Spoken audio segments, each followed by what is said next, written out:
बिस्मिल्लाहिर्रहमानिर्रहीम। अज मैं ਤੁਹਾਨੂੰ एक वाक़या दसा कि जिन्हां ने नमाज पढ़ी तो फिर की होया। अपनी तारीख विच बहुत वड्डा सोहना नाम अब्दुल्ला बिन ज़ैद रज़ी अल्लाह तआला अन्हु। सारी जिंदगी हज़रत ने निकाह नहीं किया। तेरे इश्क विच यार असी की ना किता, सबर अयूब किता, गिरिया यकूब किता। निकाह नहीं किया, जवानी लंघ गई, बुढ़ापा आ गया। एक दिन बैठे हदीस मुबारक पढ़ रहे सन ते उहदे विच पढ़िया नबी करीम सल्लल्लाहु अलैहि वसल्लम दा फरमान, जिंदा महफूम है जन्नत विच कोई कला नहीं होवेगा। ਜਿਹੜਾ ਨਿਕਾਹ ਦੀ ਉਮਰ ਵਿੱਚ ਨਹੀਂ ਪਹੁੰਚਿਆ ਜਾਂ ਪਹੁੰਚਿਆ ਵੀ ਹੈ ਤੇ ਉਹਦਾ ਕਿਸੇ ਵਜ੍ਹਾ ਨਾਲ ਨਿਕਾਹ ਨਹੀਂ ਹੋਇਆ ਤੇ ਉਹ ਮੁਸਲਮਾਨ ਹੀ ਮਰਿਆ ਤੇ ਅੱਲਾ ਮੁਸਲਮਾਨ ਮਰਦਾਂ ਤੇ ਔਰਤਾਂ ਦਾ ਜੰਨਤ ਵਿੱਚ ਆਪਸ ਵਿੱਚ ਨਿਕਾਹ ਕਰ ਦੇਗਾ।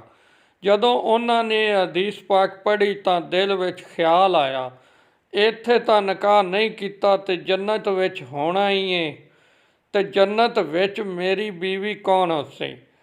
ਦੁਆ ਕੀਤੀ ਅੱਲਾ ਦੇ ਹਜ਼ੂਰ, या अल्लाह मैनू विखा तो सही जन्नत विच मेरी बीवी कौन होसी।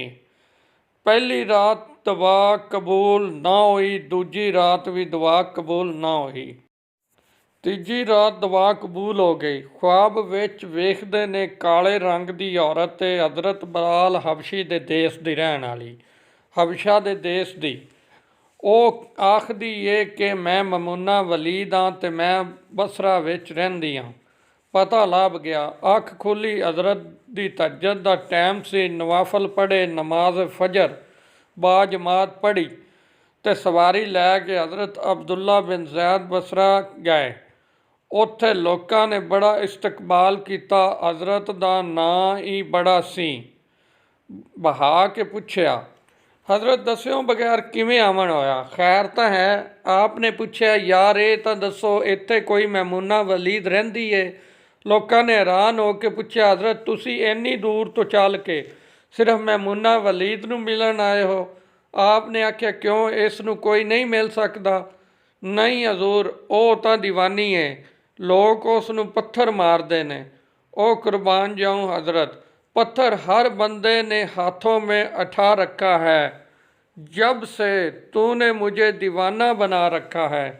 आख्या, लोग उस नूं पत्थर मारते ने। हजूर ने पूछया, क्यों मारते ने। हजूर, काम ही इहो जे करदी है, कोई रो रहा होवे ते उहनूं वेख के हसन लग जाती है, ते कोई हसदा पिया होवे ते उहनूं वेख के रोवन लग जाती है। ਉਹ ਲੋਕਾਂ ਕੋਲੋਂ ਪੈਸੇ ਲੈ ਕੇ ਉਹਨਾਂ ਦੀਆਂ ਬੱਕਰੀਆਂ ਚਰਾਉਂਦੀ ਏ। ਅੱਜ ਵੀ ਉਹ ਸਾਡੀਆਂ ਬੱਕਰੀਆਂ ਲੈ ਕੇ ਜੰਗਲ ਵਿੱਚ ਗਈ ਹੋਈ ਏ। ਤੁਸੀਂ ਆਰਾਮ ਕਰੋ, ਅਸਰ ਤੋਂ ਬਾਅਦ ਆ ਜਾਏਗੀ, ਤੁਸੀਂ ਮਿਲ ਲਿਆ ਜੇ। ਹਜ਼ੂਰ ਨੇ ਆਖਿਆ, ਅਸਰ ਕਿੰਨੇ ਵੇਖੀ ਏ। ਆਖਿਆ, ਉਹ ਕਿਹੜੇ ਪਾਸੇ ਗਈ ਏ। ਲੋਕਾਂ ਨੇ ਆਖਿਆ, जंगल बड़ा खौफनाक है, पर वो उस वेले जंगल वाले निकल गए। आप आखदे ने जदों जंगल विच गया तो जंगल वाकया ही बड़ा खौफनाक सी। जंगली जानवर सन कदम कदम ते, कोई ना कोई शै खड़ी सी। आपने आख्या कि कुर्बान जावां उस औरत की मुर्दानगी तो, वो इस जंगल विच किवें बकरियां चरा लैंदी है। शेरां ने इहदियां बकरियां नूं खाधा क्यों नहीं।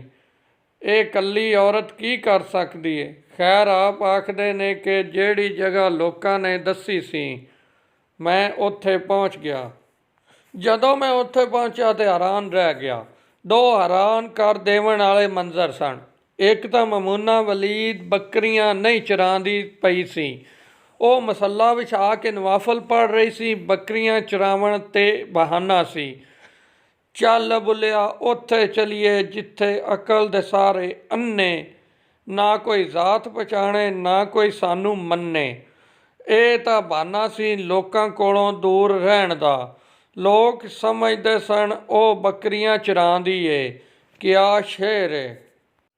ढूंढ फिर वही फुर्सत के रात दिन के बैठे रहें तसव्वरे जाना किए हुए, दिल में याद तेरी हो और गोशाए तन्हाई हो, फिर तो खलवत में अजब अनजमाना राही हो। ਆਪ ਆਖਦੇ ਨੇ ਦੂਜਾ ਇਹ ਕਿ ਬੱਕਰੀਆਂ ਸ਼ੇਰ ਚਰਾ ਰਹੇ ਸਨ। ਮੈਂ ਪਰੇਸ਼ਾਨ ਸਾਂ ਕਿ ਸ਼ੇਰਾਂ ਤੇ ਬੱਕਰੀਆਂ ਦੀ ਨਾਲ ਯਾਰੀ ਕਿਵੇਂ ਹੋ ਗਈ।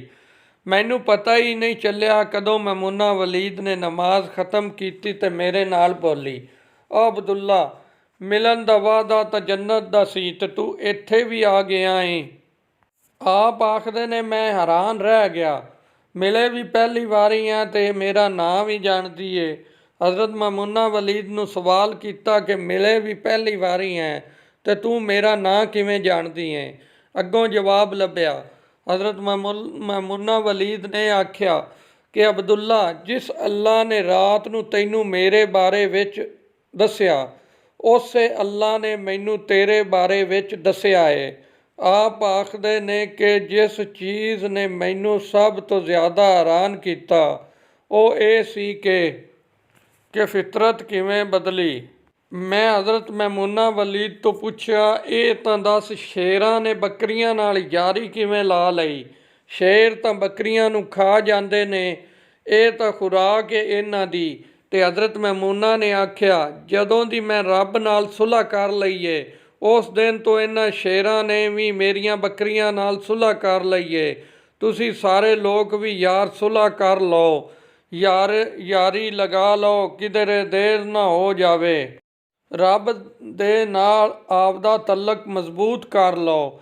ਕਿੰਨੇ ਸਾਲ ਗੁਜ਼ਰ ਗਏ, ਅਸੀਂ ਕੋਈ ਗੱਲ ਵੀ ਅੱਲਾ ਦੀ ਮੰਨੀ, ਲੇਕਿਨ ਉਹ ਖਵਾਉਂਦਾ ਵੀ ਏ ਤੇ ਪਿਲਾਉਂਦਾ ਵੀ ਏ, ਸੁਣਾਉਂਦਾ ਵੀ ਏ ਤੇ ਵਿਖਾਉਂਦਾ ਵੀ ਏ, ਸਵਾਉਂਦਾ ਵੀ ਏ ਤੇ ਜਗਾਉਂਦਾ ਵੀ ਏ।